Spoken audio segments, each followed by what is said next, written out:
Alamak! Rotek mati!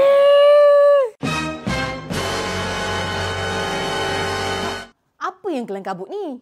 Alamak ya. Rotek mati ya. Relax lah. Kan ada bijak. Lah, apa kena-mena bijak dengan masalah kita nak balik raya ni? Dekat bijak ni, Baba boleh bayar insurans, renew road tax. Baba tahu tak, harga insurans ni boleh dibanding-bandingkan dari pelbagai syarikat yang bijak dah sediakan. Lepas tu Baba cari je lah harga yang berpatutan dengan bajet Baba.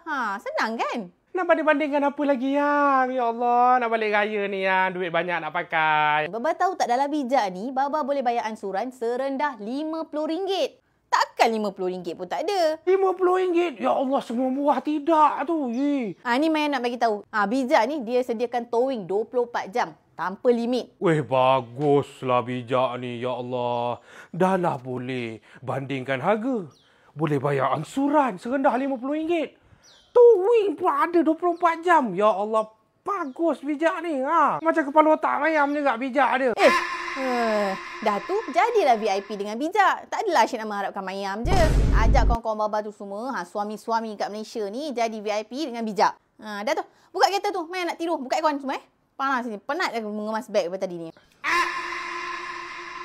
Jadi. Ini baru bijak.